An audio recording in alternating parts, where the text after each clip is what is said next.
Bom dia, irmãos. Vamos começar então nossa aula de hoje. E o tema de hoje é Só lhe deu glória. Quem esteve aqui ontem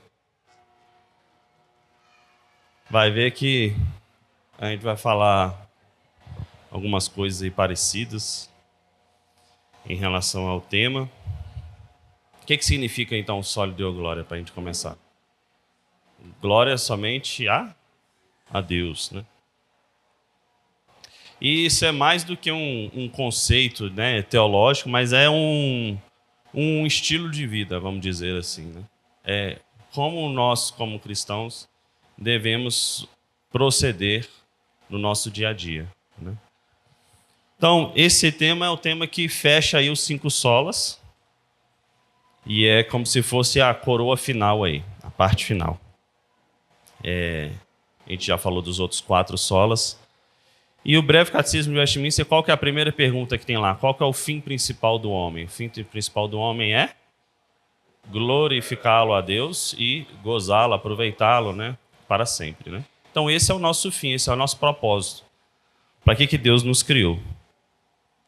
E esse anseio pela glória de Deus é um ponto-chave que foi na época da Reforma. Porque muitos personagens e pessoas na liderança estavam sendo colocadas como objeto de louvor e de glória no lugar em detrimento de Cristo. Então isso foi uma coisa que incomodou muito na época da Reforma e era muito latente na época da Reforma. Mas isso também é no nosso dia a dia e de uma forma particular com cada um de nós. Não é? Como já dizia um bom teólogo, que nós somos nosso coração é uma máquina de fazer ídolos.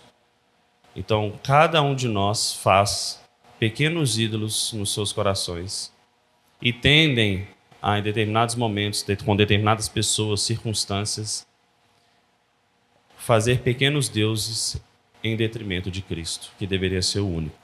Todos nós fazemos isso. Seja com um pai, com uma mãe, com até o próprio cônjuge, seja com o filho, seja com uma liderança pastoral, uma liderança de conselho, um diácono, seja com um amigo de velha guarda, seja com dinheiro, com posses. O nosso coração ele tende consistentemente a fazer deuses e a gente dar glórias a essas pessoas e objetos em detrimento de Cristo. E esse é o grande desafio de um cristão. De na dificuldade dar glória a Deus, na fortuna, de saúde, de riquezas, de relacionamentos, dar glória a Deus. Em qualquer situação, assim como Paulo diz, aprendi a estar satisfeito em qualquer situação, seja no alto, seja no baixo. A glória é somente a Deus. E isso também é um exercício para nós, somos da Igreja Reformada, porque as igrejas pentecostais e neopentecostais que saíram desse ramo reformado, muitas delas, não todas, mas muitas delas, elas têm o pastor que é o fundador ou o dono da igreja. E nós não vemos dessa forma. A nossa eclesiologia, o nosso governo de igreja, é um governo conciliar. O que nos difere muito, por exemplo, dos batistas? Os batistas, eles são reformados, muitos batistas reformados, calvinistas, mas o que difere os presbiterianos, por exemplo, dos batistas? 2 coisas básicas. O batismo, que nós procedemos com o batismo infantil e eles não, e a forma de governo. Como que é a forma de governo, por exemplo, dos batistas? A Assembleia decide tudo, certo? Eu tenho uma determinada pauta, nós precisamos decidir sobre isso. Quem vai decidir? A igreja inteira. Coloca na igreja e a igreja vota. Nós, presbiterianos, nós cremos de uma forma conciliar. Nós pegamos principalmente as decisões que foram feitas lá na igreja primitiva, lá em Atos. Nós vemos que ali havia uma liderança da igreja. E nas cartas que também Paulo remete às outras igrejas, há sempre uma liderança que tomava decisões e que a igreja participava daquilo, mas que a liderança era a autoridade instituída por Deus naquele momento. Então isso nos difere, por exemplo, dos batistas. Mas os presbiterianos, os batistas e outros, nós não temos dono de igreja, certo? Nós votamos aqui há pouco tempo o mandato do reverendo Lucas, não foi? E a igreja decidiu que o reverendo Lucas vai permanecer na igreja por mais 5 anos. Ou seja, isso foi uma decisão em conjuntas. O conselho analisa, o conselho fala, é muito bom que o pastor continue, está sendo muito bom o crescimento da igreja, a edificação dos membros. Nós temos muitas coisas para melhorar, todos nós como membros desse corpo. Aí depois nós passamos o quê? Agora a igreja vai decidir a respeito desse pleito, se sim ou se não. E quem controla todas essas coisas? Desde a disposição, por exemplo, do pastor em permanecer na igreja, da condução da reunião do conselho, daquilo que Deus toca no coração das pessoas no momento da assembleia. Nós cremos que todos esses passos, quem comanda é o nosso Senhor Jesus Cristo, porque Ele é o noivo, o cabeça da igreja. Nós somos a noiva, certo? E como que Jesus Cristo se comunica conosco aqui, hoje? Por meio do Espírito Santo.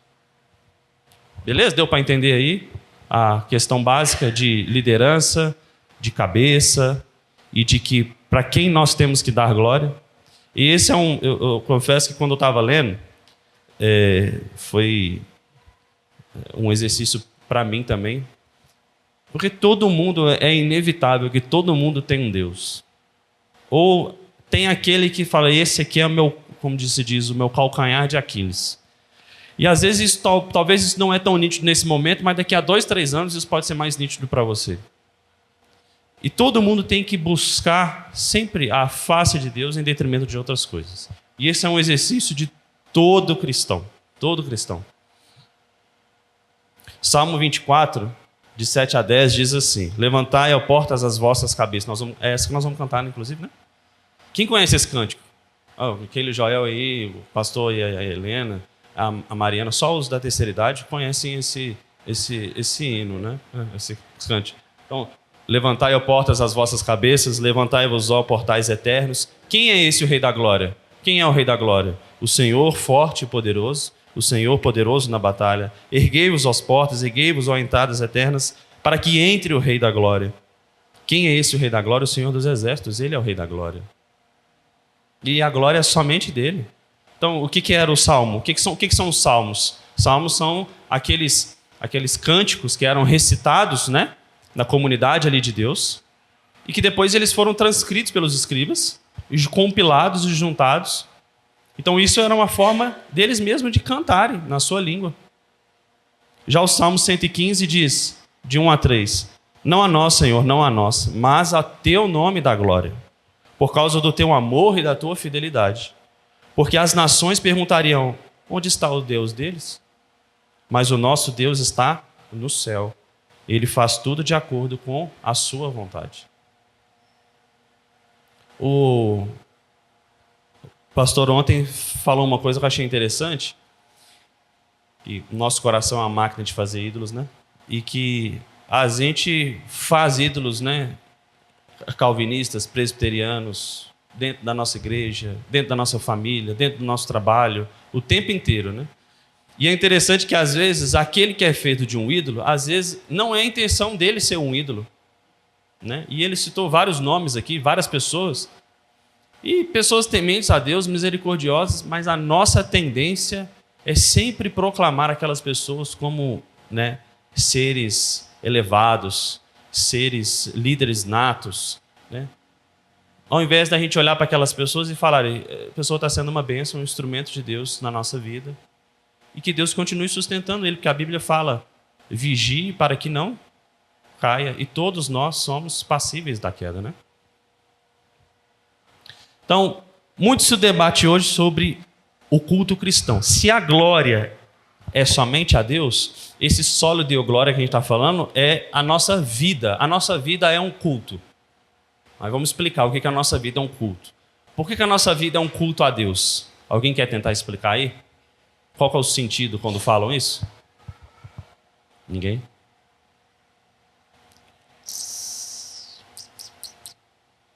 Ou um diácono podia trazer uma aguinha para mim, hein? Tem nenhum diácono aí, né? É, tu mesmo, hein, Walker? Ou então é o Lucas Pinheiro ali. Obrigado. Por que a nossa vida é um culto a Deus? Isso. Pronto. Aí respondeu com a própria palavra. Se o propósito do homem é glorificar a Deus e gozá-lo para sempre, nós estamos, de certa forma, cultuando a nosso Deus 24 horas. Até com o nosso próprio sono, né?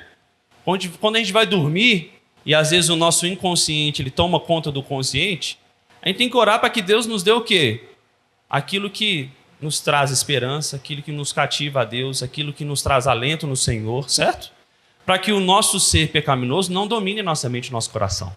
Então, a nossa vida é um culto a Deus no sentido de que nós estamos o tempo todo perante a face de Deus. Vocês já viram falar coram Deo?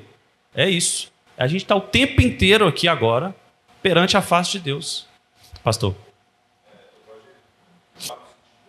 Obrigado. A gente vai estar cultuando outras coisas, como você disse, aquilo que nos dirige no lugar, uma coisa assim. E, invariavelmente, isso vai ser o que vai te conduzir, né? Isso vai ser o que você vai estar cultuando na sua vida, porque é isso que está dirigindo os seus passos. Então, a ideia de cultuar, fala isso, a gente olha para culto, para olhar na igreja, né? Eu tenho que viver cantando, eu tenho que viver recitando, né? E fazendo o link com o que o pastor falou, então a nossa vida é uma vida diante da face de Deus, certo? É lógico que é uma figura de linguagem, mas necessariamente Deus ele está olhando para a face de cada um aqui, certo? Lembra aquela escola dominical quando eu te falei, quando eu passei vários olhos aqui, né? Que era o negócio do Egito? O sentido é o mesmo. Deus está olhando para cada um aqui.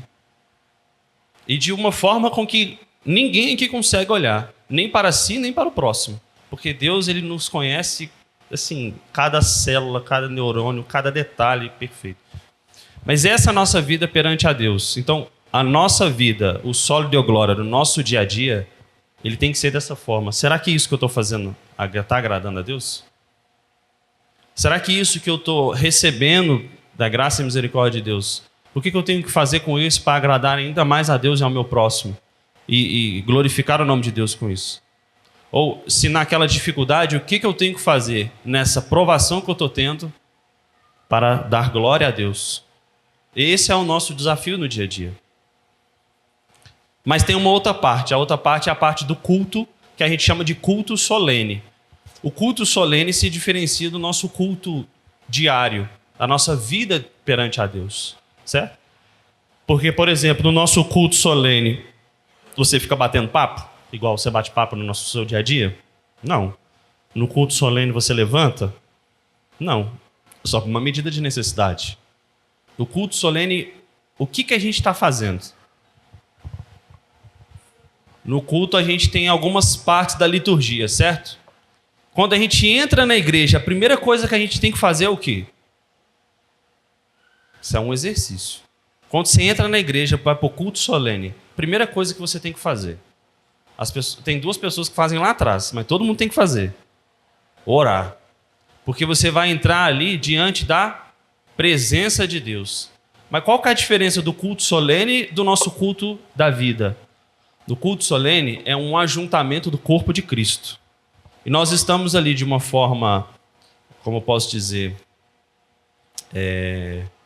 organizada e de uma forma ordinária, falando, Deus, nós estamos aqui reunidos agora para prestar culto ao Senhor. Depois que a gente ora, a gente canta ao Senhor. A gente pede perdão ao Senhor para o quê? Para ouvir da presença dEle, para ouvir da palavra dEle. Está vendo que é como se Deus estivesse em um determinado lugar e a gente estivesse numa caminhada. Então a gente louva ao Senhor, a gente canta para Ele, a gente dá um aceno para Ele. Depois, antes da gente já chegar mais perto da glória dEle, a gente fala, Senhor, olha, me perdoe pelas minhas faltas. Sabe quando Moisés teve que tirar os seus calçados, suas sandálias? Tire só a sandália porque você está no lugar santo. No culto solene é como se estivesse aproximando. E agora a gente pediu, depois a gente pede perdão, é a oração de arrependimento. O que a gente faz logo em seguida?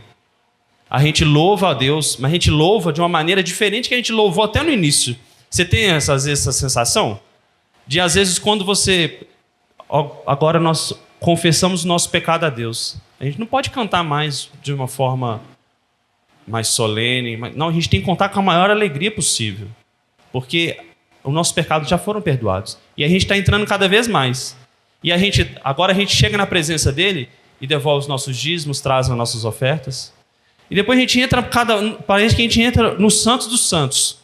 Que aí a gente vai ouvir o quê? A palavra de Deus. Consegue ver que o culto solene existe uma ordem, uma liturgia. E essa liturgia ela não é por acaso. Ela segue os contextos históricos e bíblicos da própria palavra de Deus. Por isso que, às vezes, as pessoas colocam nos cultos aí uma parede preta, e aí essa parede é para trazer mais som, imagens, e o negócio vira um espetáculo. Ou, às vezes, as pessoas querem uma cadeira bem confortável para se relaxar, ou as pessoas não largam o celular, ou as pessoas estão o tempo todo prestando atenção no jantar que tem que fazer, no almoço que tem que preparar. E a gente crê que a gente está ali diante da face de Deus. E que a gente está ali e Deus nos está vendo. E a gente vai ser cobrado por isso. Então, mas parece que os nossos cultos perderam o significado, assim como a palavra de Deus lá em Filipenses. A gente deve adorar a Deus com temor e tremor. Ah, mas Deus é amor, Deus é quê? Sim, Deus é amor, Deus é tudo. Mas Deus merece o quê? Respeito, ordem. Quando a palavra de Deus fala que a gente deve prestar o culto a Deus, é prestar o forma de forma o quê? Racional, certo? Com o nosso intelecto que o próprio Deus nos deu. A gente não deve aqui chorar o tempo inteiro. Acabou. Bora. Não, isso é puramente emocional. Lógico que a emoção ela faz parte do nosso sentido. A gente chora, a gente fica triste, a gente se emociona, a gente chora de alegria, certo? Mas a gente deve prestar o nosso culto, ele é racional. Primeiro ele vem à mente, depois ele vai para a emoção. Lembra quando Moisés, lá em Êxodo, metade do livro, Moisés sobe ao monte e ele fica lá durante muito tempo. E aí quando Moisés desce, como que ele está, hein? As pessoas não conseguem às vezes nem enxergar o rosto de Moisés direito, né? Por quê? Porque a glória de Deus, ela brilhava no rosto de Moisés. Sabe quando a gente era pequeno, a gente ficava olhando muito para o sol? Não, vou olhar um tantão. Aí depois a gente olha para outra coisa e só vê que clarão. Moisés estava assim, só que ele ficou assim durante dias. Mas o que foi acontecendo com essa glória? Ela foi desvanecendo. Ela foi diminuindo. Aí isso tem dois propósitos. O primeiro é para a gente entender que quando a gente chegar na glória de Deus de uma forma plena, quando Cristo voltar, por isso que fala que não vai precisar de luz de candeia, luz do sol, porque a glória de Deus é muito maior do que isso. E o segundo é para mostrar que nem mesmo Moisés, o maior dos profetas, o líder do Velho Testamento, nem ele tinha glória em si. A glória estava em Deus. Então, na atualidade, parece que as pessoas vão para a igreja no domingo como se elas estivessem indo para qualquer outra coisa. Elas vão para o shopping, elas vão para o restaurante, ou elas vão para a casa de um amigo, bater um papo, conversar. Então, eu chego atrasado. Chegar ali, não, só uns 10 minutinhos. Você chega 10 minutinhos todo domingo. Bom, nós, como igreja, decidimos que nós vamos prestar culto início às 6 horas. Se você chega todas as vezes 6h10, 6h15, quem está perdendo a bênção de prestar um culto ordenado e bom para Deus é você. Porque você está perdendo esses momentos de entrar nesse santuário, no Santo dos Santos. Você está vendo? Quem está perdendo é você. Ou às vezes você está o tempo todo preocupado com o celular. Nossa, será que vai resolver aquilo? Você está preocupado com o seu trabalho no dia seguinte. Você está preocupado com... às vezes você não está nem preocupado, você está dormindo. Então, a gente tem que ter um cuidado muito grande com isso. Porque quando a gente está no culto solene, o que nós fazemos aqui é um gostinho daquilo que nós vamos fazer eternamente nos céus. E no céu você não vai ficar mexendo no celular. No céu, quando você estiver na face de Cristo, você não vai dormir. Não por você, mas graças a Deus Ele não vai te deixar dormir. Então a gente tem que ter esse cuidado de prestar culto da melhor maneira possível. E se a gente refletir um pouco mais, a nossa vida também diária ela fica vazia. E um dos motivos até que o autor, o Franklin Ferreira trouxe, é que às vezes a palavra Deus perdeu o sentido. Quando você pode ouvir de várias pessoas, Deus abençoe, ou fica com Deus. A minha família inteira fala isso. Interior de Minas, então, só o que mais tem. Deus abençoe, fica com Deus, mas é um Deus vazio. É um Deus que, às vezes, a pessoa não conhece aquele que é realmente o verdadeiro Deus, o Deus bíblico. E isso foi perdendo o sentido da palavra. E aí, às vezes, a gente leva uma vida pobre. E ele coloca alguns motivos. O primeiro motivo é que, às vezes, a motivação, aquilo que nos está levando para ir para a igreja, é para dar uma recarregada nas energias. Nossa, eu estou mal, estou fraco, estou precisando de ajuda nisso, naquilo. Vou para a igreja para dar um rumo na minha vida. É uma meia-verdade, né? O primeiro passo, de fato, é estar na igreja. Mas achar que você está na igreja prestando culto a Deus, veja, você não assiste o culto, você presta o culto, certo? Você não está na forma passiva, você está na forma ativa. A igreja inteira, a noiva, presta culto a Deus, certo? Então você não está aqui para recarregar as suas energias. Você está aqui para quê? Satisfazer, dar glória a Deus. Então, aquilo que Deus fala, quando a gente agrada a Deus, quando a gente satisfaz a vontade de Deus, quando a gente caminha na direção de Deus, todas as outras coisas, elas são o quê? Automaticamente acrescentadas. Porque Deus vai moldando o nosso coração. Então, essa deve ser a nossa motivação, a nossa paixão. A gente vai para a igreja para agradar a Deus. Não é para nos agradar. Não é para agradar a nossa família, a nossa liderança. O só lhe deu glória a Deus. É somente Deus. É Deus o tempo inteiro. Não são pessoas. Muito menos eu ou você. Beleza? Todo mundo entendeu? Alguém quer falar alguma coisa até aí? Você enxerga isso como um desafio? Eu, com certeza. Pode falar aqui. Bom, aqui, para quem não ouviu, a Keila teve um trabalho exaustivo no sábado. Ela está muito cansada, fisicamente cansada, mentalmente também. O que é melhor? Ficar em casa e descansar ou vir para a igreja e dar umas pescadinhas? Lógico que é vir para a igreja. Porque assim como a Keila também está cansada, às vezes foi um trabalho muito cansativo no sábado, às vezes um pai de um menino pequeno aqui, uma mãe, não dormiu à noite.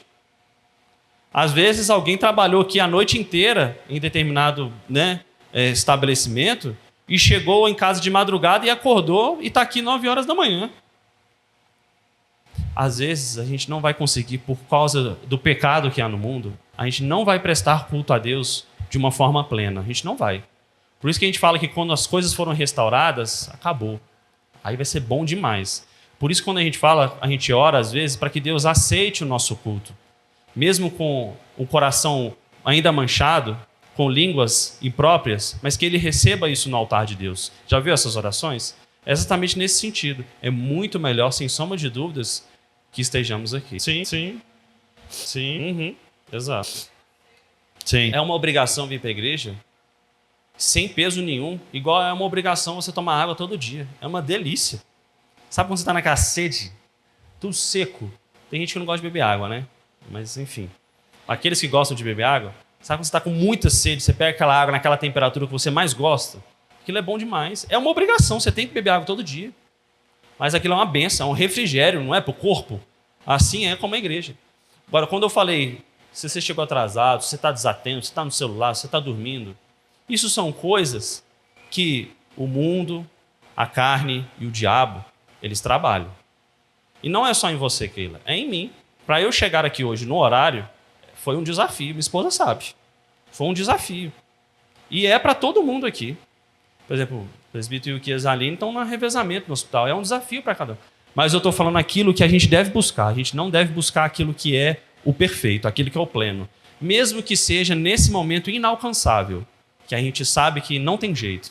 Vai ser só quando Cristo voltar. Mas ainda assim, nós não seremos como Cristo. Mas a gente tem que buscar ser como Ele. Esse é o nosso objetivo, sabe?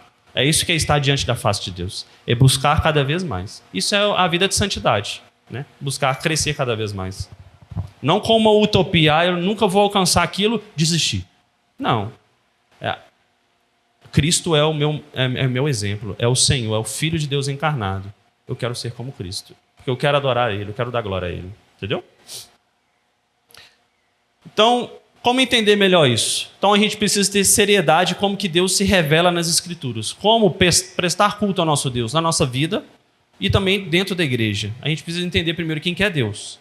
Então, desde os primórdios, a igreja cristã, ela professa Deus triuno, nosso Deus trino, vamos dizer, Pai, Filho e Espírito Santo. Claro que os escritos, os detalhamentos foram melhorando, né, com o decorrer dos concílios. Calvino resumiu o estudo da Trindade como assim, ó. A Escritura é a própria experiência da piedade, nos mostra, na mais simples essência de Deus, o Pai, seu Filho e seu Espírito, de tal forma que a nossa inteligência não pode conceber o Pai sem compreender ao mesmo tempo o Filho, na qual brilha sua imagem viva, e o Espírito, em que aparece o poder e a virtude do Pai. A relação da Trindade, ela diz muito com a nossa relação com Deus. A relação que o Pai, o Filho e o Espírito têm entre si, ela conversa com a nossa relação com Deus. E a gente vai ver isso aqui. O entendimento de Calvino, a Trindade era crucial porque era um testemunho da divindade de Cristo e a certeza da salvação por Ele. Pois somente alguém que é verdadeiramente Deus pode nos salvar. E o nosso descanso está nisso. A glória é somente a Deus. Não existe glória em nós. A salvação está somente a Deus. Por isso que às vezes quando um arminiano vem conversar e fala assim, mas às vezes vocês são muito petulantes, né? Vocês acham que vocês já são salvos e pronto, acabou. Não, não é isso. Eu acho que Deus me salvou e a minha vida mudou desde então. E eu nunca mais vou ser quem eu era porque Deus fez isso comigo, não foi por mim. Eu não tenho escolhas. Eu vou escolher ir para Deus ou não vou escolher ir para Deus. Primeiro Deus me chama, depois eu respondo com a minha caminhada cristã.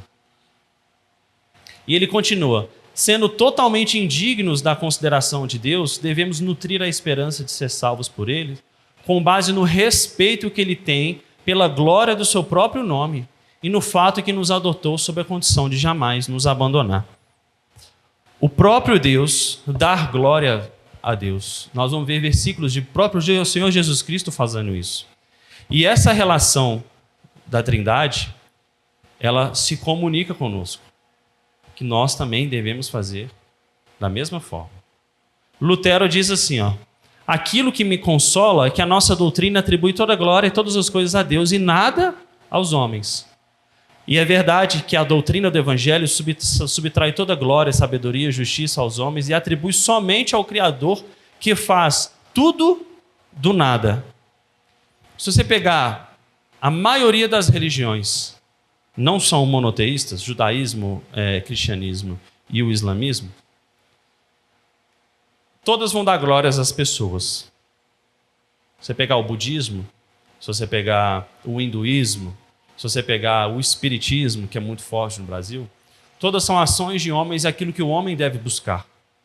Se você pegar o islamismo, e aí entrando nas monoteístas, e o judaísmo também, o judaísmo, você lembra que chegou um momento que existia tantos regramentos, tantas formas, que aquilo tornou um peso maior do que a própria palavra. Lembra que chegou nesse momento? Principalmente pelos fariseus? E aí eles perderam o sentido. Como você está colocando que o nosso culto, vamos trazer para os nossos tempos, que o nosso culto tem que começar essencialmente às 18 horas. Porque é às 18 horas, é assim que é a tradição. Mas aí você chega pontualmente às 18 horas, mas o seu coração não está aqui. É isso que os fariseus faziam no tempo deles. E o islamismo, ele tem uma série de regramentos daquilo que você precisa fazer para se achegar a Deus. E a gente sabe que foi Deus que se achegou a nós, né? Inclusive, se você está aqui hoje, se você conseguiu vir hoje, foi porque Deus quis. Deus colocou no seu coração. E Deus controlou todas as coisas para que você conseguisse chegar aqui.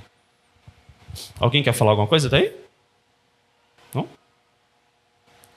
Então, esse Deus que se revela nas Escrituras faz com que toda a criação o glorifique. Então, essa doutrina da Trindade é o fundamento da nossa comunhão com Deus. Como que a gente vai ter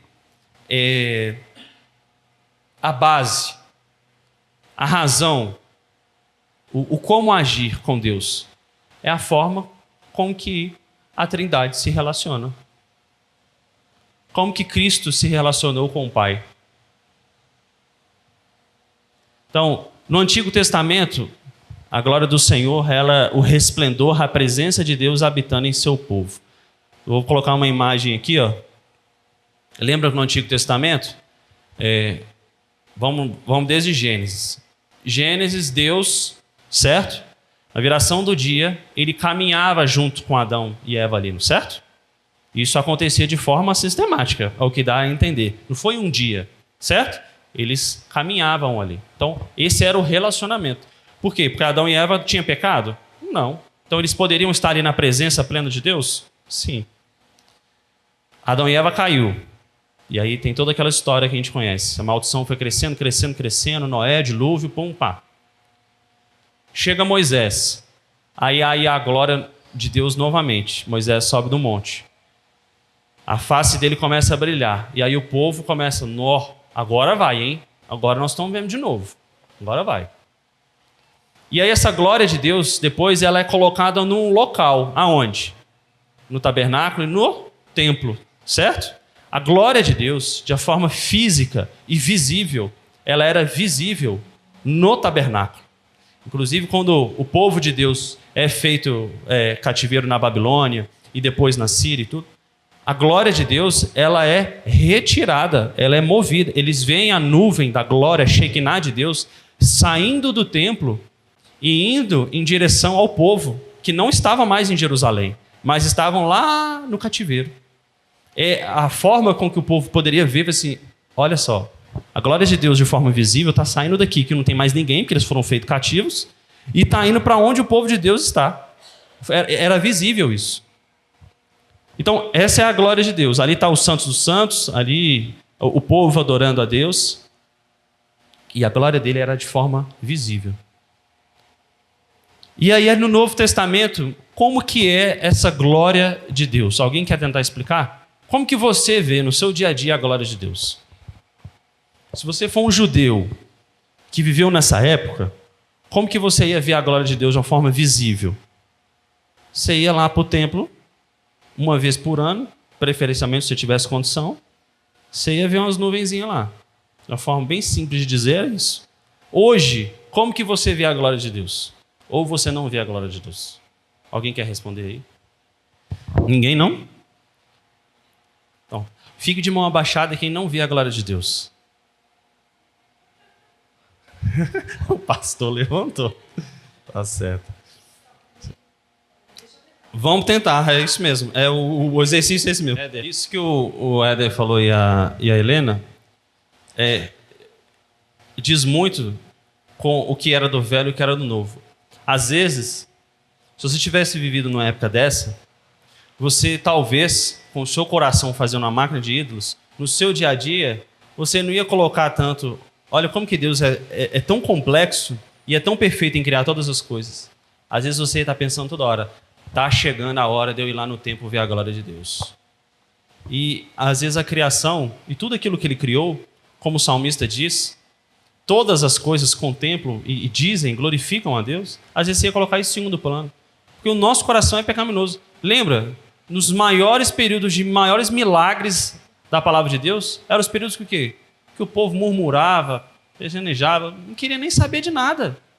Por quê? Porque o coração ele está manchado. Mariana.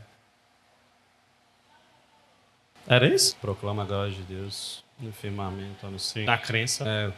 A definição foi boa, ser superior.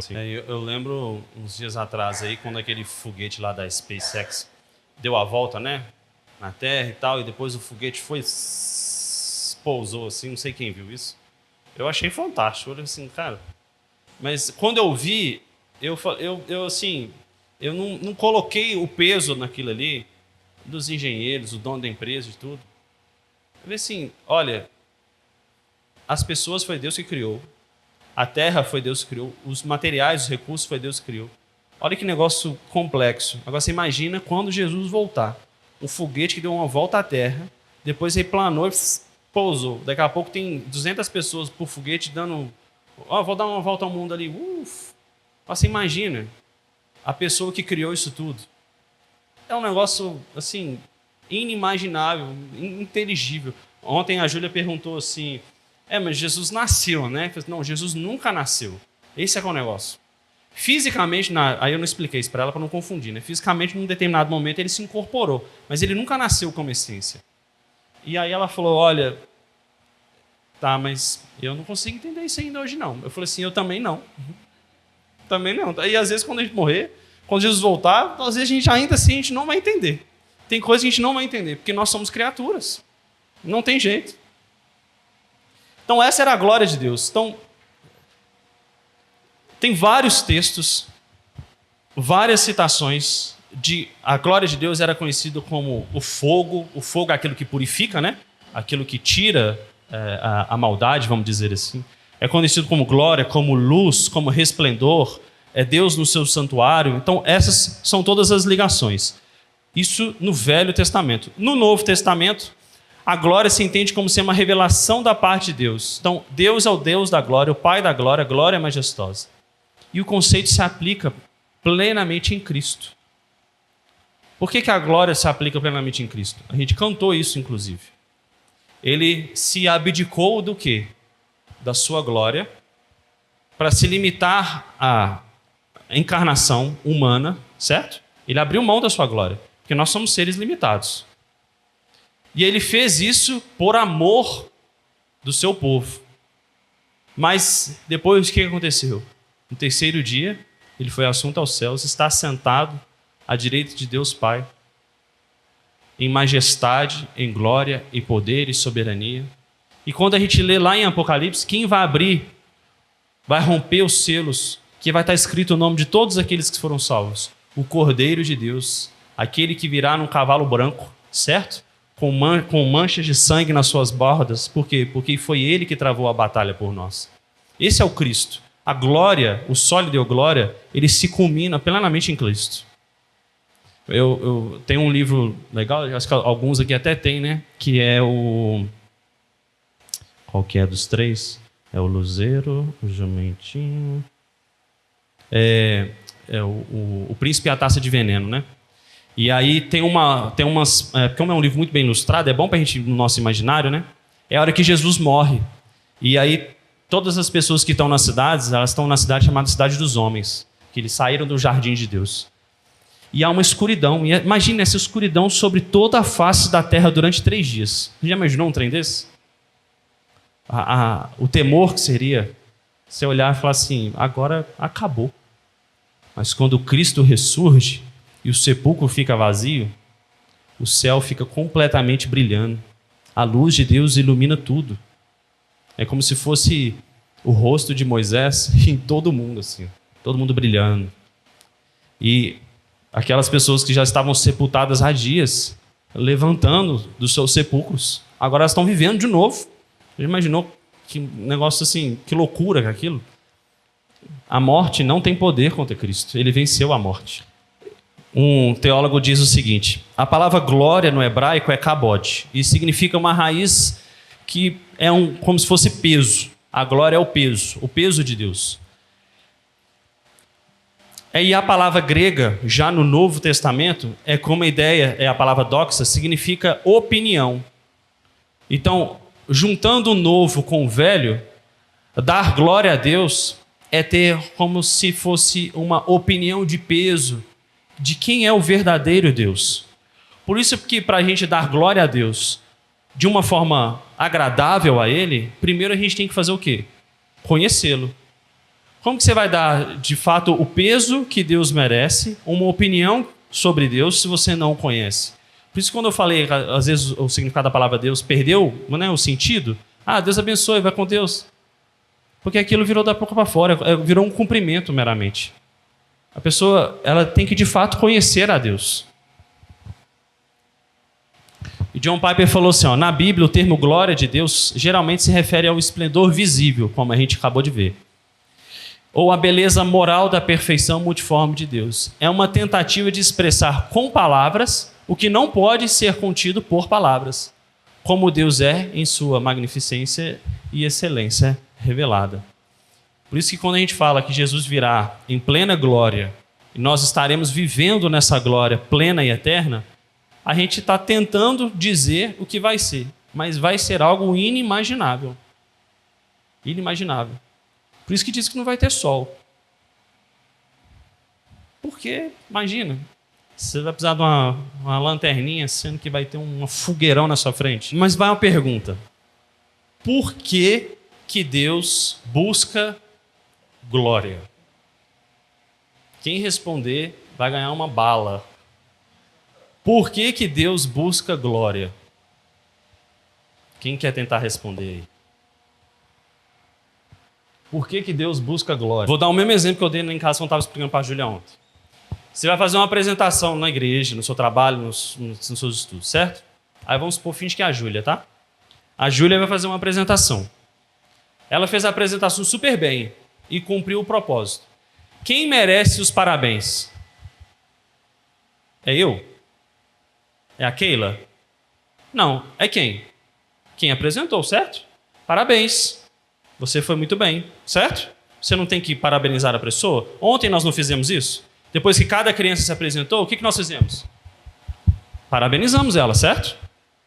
Nós não estamos tirando a glória de Deus nisso. Nós estamos parabenizando a criança, por quê? Por aquilo que ela fez para ser instrumento de Deus, certo? Agora imagina se a Júlia estivesse fazendo uma apresentação e aí todo mundo falou, uau, sensacional, parabéns, William. Foi ótimo. O que o William tem a ver com isso? O que o William fez para a apresentação? Nada, certo? Então vamos trazer para a pergunta de novo. Por que a glória é somente de Deus? Porque quem fez todas as coisas? É Deus. Então não tem como a gente colocar ninguém e nada no lugar daquele que é o Criador de todas as coisas. Por que somente Deus, a glória é somente dele? Porque só existe um Deus e é tudo para ele. Deu para entender o exemplo e o contexto? Pode falar, né? E é interessante, você já viu em algum lugar na Bíblia que Deus deu glória a não ser a ele? Ele dá glória a quem? A ele próprio. Exato, o grande eu sou. Êxodo 3,14. Eu sou. É eu. Acabou, entendeu? Não tem mais nada, exato. E olha o que Jesus fala na oração sacerdotal. Aí eu fiz um compilado aí, tá? De João 17, que é um texto longo. Mas eu vou ler de forma rápida só porque depois a gente vai entrar num outro ponto aqui já encaminhando para o fim da aula. Olha o que a palavra do próprio Jesus Cristo. Depois de falar essas coisas, Jesus levantou os olhos aos céus e disse, chegou a hora, glorifica teu filho, Jesus falando, glorifica teu filho, para que também o teu filho te glorifique, assim como lhe deste autoridade sobre toda a humanidade, para que conceda a vida eterna a todos os que lhe deste. Olha a relação do filho com o pai. E é um glorificando o outro. E a autoridade que Deus Pai confere ao Filho, e agora o Filho tem sobre aquele que Deus Pai os deu. E a vida eterna é esta, que conheçam a Ti, o único verdadeiro Deus, e a Jesus Cristo que enviaste. Eu te glorifiquei na terra, completando a obra da qual me encarregaste. Agora glorifica-me, ó Pai, junto de Ti mesmo, com a glória que eu tinha contigo antes que o mundo existisse. Está vendo? Antes que o mundo existisse, um já glorificava o outro, nas suas naturezas distintas, porém únicas.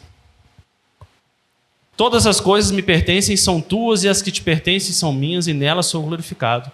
Eu lhes dei a glória que me deste, para que sejam um, assim como nós somos um. Eu neles e tu em mim, para que eles sejam levados à plena unidade, a fim de que o mundo reconheça que me enviaste e os amaste, assim como me amaste. Pai, meu desejo é que eles me deste estejam comigo onde eu estiver, para que vejam a minha glória, a qual me deste, pois me amaste antes da fundação do mundo. Está vendo essa relação de glória da Trindade? Eles se glorificavam antes de que a gente existisse.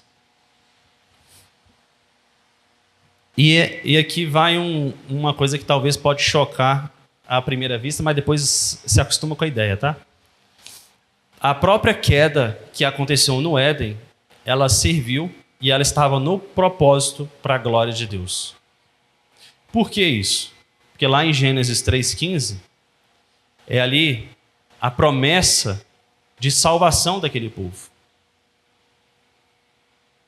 Vamos colocar um caso hipotético. Sem a queda, Jesus Cristo não seria sepultado, morto e crucificado. Não teria morrido em lugar de um pecador. O próprio Deus encarnado. Isso é uma manifestação de amor. Deus usa até os mais sombrios dos acontecimentos para a sua própria glória. E isso também aconteceu com a queda. Todo mundo digeriu a ideia? É o ápice. É o clímax da glória de Deus. Alguém não concorda? Agora que o pastor falou, ninguém vai discordar, né? Mas todo mundo entendeu? Então, porém, inimizade entre ti e a mulher, entre a tua descendência e a descendência dela, este ferirá a cabeça e tu lhe ferirás o calcanhar. A promessa de Deus que ele venceria a morte. E por que Deus existe? Deus existe para a sua própria glória. Assim como o próprio Jesus Cristo falou. Eu te glorifico, tu me glorificas antes da fundação do mundo. Então todo o propósito da história é a glória de Deus. E Deus não criou o universo para ele obter amor e adoração. Por quê? Porque o que Deus precisa? De nada, certo? Deus não precisa de nada. Eu estou falando de necessidade, não é o que Deus requer de nós. Deus precisa de alguma coisa? Deus não precisa de nada. Você precisa, não precisa? Você precisa de água para você beber. Você precisa da presença de Deus, da graça e da misericórdia de Deus. Deus não precisa de nada disso. Então Deus não criou o universo, os homens, para obter amor e adoração, porque Ele não precisa disso. Ele criou todas as coisas para ser glorificado. Ele quer glória para si. Tim Keller falou assim, ó, ele espalhou o universo para espalhar a glória e a alegria que ele já tinha em si mesmo. Ele criou outros seres para transmitir o seu amor e a sua glória para eles e para que esses os transmitissem de volta para ele, de modo que ele e nós pudessem entrar nesse grande processo, num círculo de amor e de glória, de alegria que ele já possuía. Ou seja, Deus, ele expande de certa forma essa adoração em glória para ele. E o seu reino está cada vez mais expandindo. E aí quando Cristo voltar e todas as coisas forem refeitas, vai ser um estado de plena glória.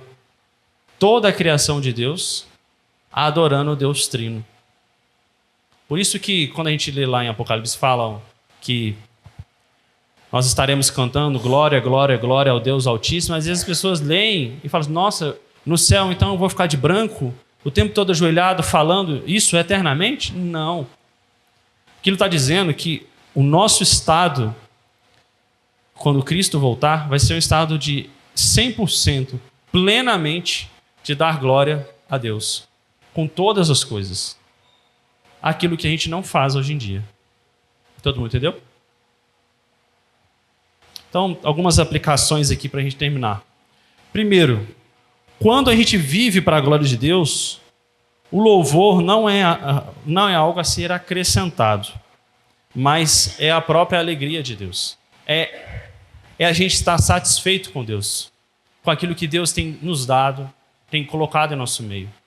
Quando a gente vive o coram Deo diante da face de Deus, a gente está satisfeito com todas as coisas. Com aquilo que Deus dá e com aquilo que Deus tira. Então, assim, quando mais glorificamos a Deus, mais nós teremos prazer e alegria nele. Segunda aplicação, se Deus, ele é o nosso Salvador, a glória então é só dele. A glória não é de pastor, não é de presbítero, não é de diácono, não é dos seus pais, não é dos seus avós, não é dos seus filhos, não é do seu cônjuge. A glória é só de Deus. Terceiro ponto, devemos viver uma vida inteira perante a face de Deus. É a gente sempre tentar se policiar. Olha, Deus está aqui, Ele está olhando para mim agora. O que eu posso, o que eu preciso fazer, o que eu posso fazer para agradá-lo melhor? E a última aplicação, busquemos prestar o culto solene ao nosso Deus para a glória dele e não para a nossa. E todas as outras coisas vos serão acrescentadas. Então, por exemplo, a equipe de louvor está tocando, certo? O foco não é a equipe de louvor. O foco não é a pessoa que tem uma voz linda ou a pessoa que toca super bem. O foco é Deus. Às vezes, se aquilo estiver te atrapalhando, você sabe o que você faz? Não olhe para a equipe de louvor. Então, não olhe para ele. Feche seus olhos. E se eles tocarem muito bem, use isso para adorar a Deus. Agora, se alguém também não estiver tocando bem, não é muito o caso aqui não, o pessoal que toca bem. Mas se alguém também não estiver cantando bem, foque em Deus, se concentre em Deus, que aquela pessoa está sendo usada, está servindo a Deus para aquilo. Se quando um pastor estiver falando, não coloque o peso nele. Ele é só aquele que a boca que está falando a respeito de Deus. Os nossos olhos, eles têm que estar fitados só em Deus o tempo inteiro. E a gente enxergar as pessoas só como instrumento. A glória é só dele, não é nossa. Alguém tem alguma pergunta aí? Alguma consideração? Então, vamos orar para terminar. Deus, nós oramos a Ti, ó Pai, por mais essa escola dominical e pela bênção, Pai, de podermos entender um pouco mais que a glória é somente do Senhor, ó Deus. E esse movimento importante que teve na reforma, ó Deus, de tirar homens caídos, pecadores, que buscam glória para si, ó Deus, e nos endireitar, ó Pai, para Cristo Jesus, que é a nossa pedra fundamental, é o Senhor da igreja, ó Pai, é o Rei dos reis, e que irá voltar, ó Pai, em plena glória, majestade, poder, para nos fazer, ó Pai, santos, sem mancha, ó Pai, glorificando ao Teu nome, ó Deus, por toda a eternidade. Que nós possamos ter uns olhos melhores, ó Deus, para olhar para a Tua criação, endireitando, ó Pai, para o Senhor, porque foi o Senhor que criou todas as coisas. Possamos ter os olhos para os nossos amigos, familiares, igrejas, ó Deus, como instrumentos do Senhor nas nossas vidas, e que somente ao Senhor, ó Pai, possa ser glorificado em nosso meio. Nós oramos a Ti em nome de Cristo Jesus. Amém.